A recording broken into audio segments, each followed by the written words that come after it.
নমস্কার, আমি মুনমুন। তোমাদের সবাইকে স্বাগত আমার নতুন একটা ব্লগে। তো অনেক দিন বাদে তো আবার একটা ব্লগ নিয়ে এসে গেছি তোমাদের সামনে। তো সেদিন ছিল আমার কাকু কাকিমার 30 ইয়ার্স অ্যানিভার্সারি। সেই উপলক্ষে আমাদের বাড়িতে একটা ছোট্টখাটো অনুষ্ঠান হয়েছিল, তারই একটা প্যান্ডেল তৈরি হচ্ছিলো, সেটারই একটা ভিডিও ক্লিপ নিয়ে নিয়েছিলাম। আর তো সন্ধ্যা বিকালের দিকে দেখো এসে গেছে দিন।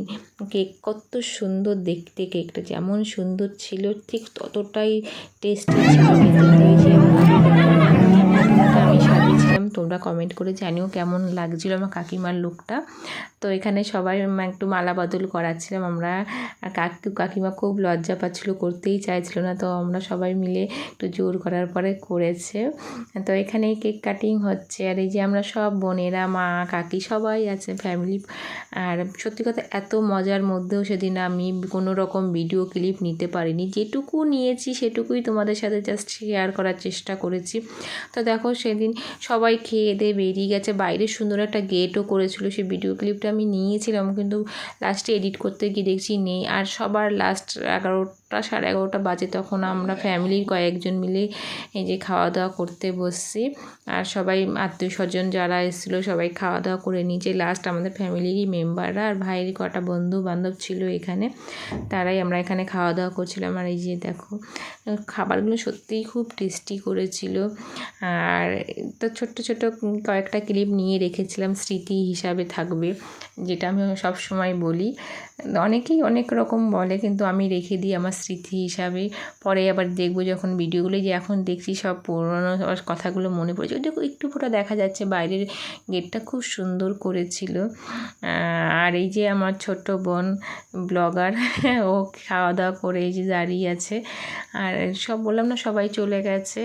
আর এই যে আমারও অবস্থা খারাপ, অনেক দৌড়োদৌড়ি খাওয়া দাওয়া করে আমিও গল্প করছিলাম ওদের সাথেই। একসঙ্গে খেতে বসছিলাম, আমার খাওয়া হয়ে গেছে, তারপর আমার তখনই মনে পড়লো যে ভিডিও ক্লিপ তো নেওয়া হয়নি, তার জন্য আবার একটু দৌড়ে গিয়ে ভিডিও ক্লিপ নিয়ে নিয়েছি। এটা হলো 19 তারিখে দুপুরবেলা, যেদিন আমাদের ওখানে সব দেখো প্যান্ডেল পরের দিন সকাল হতে হতে এসে খুলে টুলে সব নিয়ে চলে যায়।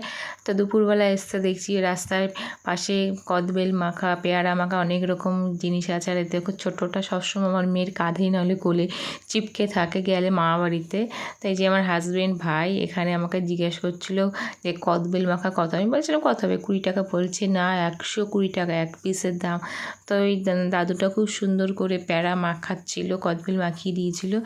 দেখো সেটাই আমি একটু ভিডিও করে নিয়েছি। আর দেখো কাঁধে বসেও বদমাইশি শুরু করে দিয়েছে। তো এখানে ও এসেছিলো আমার বোন, যে ওর ছেলেকে শুধু খাওয়াবে, মাখানো খাওয়াবে না, তাই নিতে এসেছিলো। তো দাদুটা আবার সুন্দর করে একটা কাগজে মুড়িয়ে দিল। আর এখানে শুনে শুনেই দিচ্ছিলো কতটা ঝাল খাবে, কী পরিমাণে খাবে। তো এখানে মনে হচ্ছে এখন দেখে এখনই জিভে মানে জল চলে আসে, বলে না। আমার মেয়েকে টেস্ট করিয়ে দেখাচ্ছিল যে কিছু লাগবে কি না, দেখে বল মামুনি। আমার এখনই মনে হচ্ছে যে জল চলে আসছে, খেতে ইচ্ছা করছে। টক টক তো সব মেয়েরাই ভালোবাসে, তো আমার মেয়ে তো খায় না কদবেল মাখা, ওই জন্য ও প্যারা মাখা নিয়ে নিল। আর আমরা খেয়েছিলাম কদবেল মাখা। এখানে আমার হাজব্যান্ড হাসছে, বলছে দাদুটা, না আমি জামাইয়ের থেকে টাকা নেবো না, তুই দে। মানে আমার ভাইকে বলছে, ওরাও বেশ অনেক খায় তোমার কাছ থেকে নিয়ে, সেই জন্য ও হাসাহাসি করছিলো যে না আমার টাকাটা বেঁচে গেল। এই যে পোজ দিয়ে ছবি তুলছিল দুই ভাই বোনে। দেখো বদমাইশি করছে ব্যস্ত। যাই হোক, এটাই তো ভালো লাগে, গিয়ে মানে ভাই বোন একসঙ্গে মজা করে, খুব করে মজা করে ওরা। তো এই যে এসে গেছে আমরা ঘরে নিয়ে প্যারা মাখা, এখানে প্যারা মাখা এনজয় করছি সব ভাই বোনেরা মিলে। আর এই যে আমার বোন শুয়ে শুয়ে গল্প করতে করতে কদবেল মাখা খাচ্ছিল। আর এই যে এখন চলে এসেছি আমরা সবাই, পরের দিন গিফট পেয়েছিল সেগুলো ওপেন করতে। তো সবাই গিফট নিয়ে খুব ইন্টারেস্ট জায়গায় কী পেয়েছে দেখো করে নিয়ে ব্যস্ত। আর এই যে বসে বসে সবাই আমরা দেখছি কী গিফট পেয়েছে। তো অনেক কিছুই পেয়েছিল, সুন্দর সুন্দর গিফট, সেরকম আমি ভিডিও ক্লিপ নিতে পারিনি। যাই হোক যেটুকুই নিয়েছি সেটুকুই তোমাদের সাথে শেয়ার করলাম। আর অ্যাকচুয়ালি আমি সত্যি কথা ভুলেই গেছিলাম, মজা করতে করতে বাপের বাড়ি গেলে ভুলেই যাই ভিডিও করব, আর সেভাবে করাই হয়নি। আর তো অনেক অনেক অনেক ভালোবাসা তোমাদের সবাইকে, আমার পাশে এইভাবেই থেকো। তো এই তো ছোটো ভিডিওটা তোমাদের সাথে শেয়ার করলাম, আশা করি তোমাদেরও ভালো লাগলো। সুন্দর টাইম কাটলো আমার মতো, আমি পুরানো সব দেখছি আর সুন্দর সুন্দর স্মৃতি সব মনে পড়ে যাচ্ছে। বাপের বাড়িতে সব মেয়েদের একটা আলাদাই ইমোশন কাজ করে।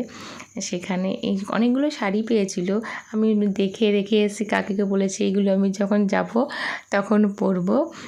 তো দেখো এইদিকে ওরা একটু করে প্যাক করছে, একজন গুছিয়ে রাখছে, দেখছি আমরা কী পেয়েছে। অনেকগুলোই শাড়ি পেয়েছে, তার মধ্যে এই শাড়িটা আমার সবথেকে বেশি ভালো লেগেছে।